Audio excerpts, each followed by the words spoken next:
terkait mengenai upacara HUT RI ke-75 tahun 2020 itu sendiri, sudah dirapatkan dengan hasil petugas Paskibraka Kabupaten Lebong itu diambil dari yang terbaru yaitu angkatan tahun 2020.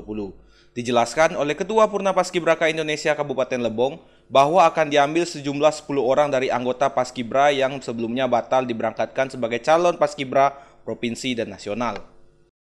Jadi untuk petugas Paskibraka Kabupaten itu tetap mengacu ke Mensesnek ya, dengan protokol kesehatan, pagi 3 orang, sore 3 orang, dan 4 orang cadangan. Jadi yang kita libatkan itu 10 Paskibraka adik-adik yang sudah lolos sebagai calon nasional dan calon provinsi yang batal dikirimkan ke provinsi kemarin.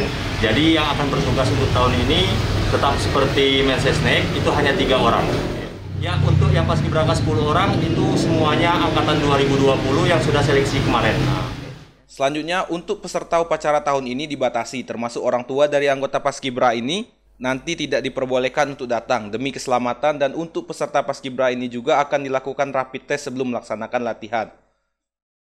Yang untuk 2019 tidak kita libatkan lagi, tetap adik-adik yang sudah seleksi kemarin itu tetap kita libatkan untuk tahun 2020. 10 orang ya? Tetap 10 orang. Dan kemarin, hari Kamis kemarin sudah dilaksanakan pengukuran pakaian untuk peserta dan tim pelatih dan pembina lainnya. Kalau untuk pelaksanaan upacara, sesuai rapat kemarin itu di kantor Bupati Lebong, di halaman upacara biasa. Jadi untuk peserta itu akan dibatasi, dan juga tidak sama seperti tahun-tahun kemarin, orang tua dari Paskibraka tahun ini tidak diperbolehkan untuk ikut demi menjaga keselamatan dan kesehatan adik-adik. Dan juga sebelum pelatihan nanti, seluruh peserta dan tim pelatih itu akan diadakan rapid test. Untuk jadwal pelatihan, insya Allah kalau tidak ada perubahan, di tanggal 27 Juli itu pradiklat, dan di tanggal 6 Agustus sudah diklat masuk ke asrama.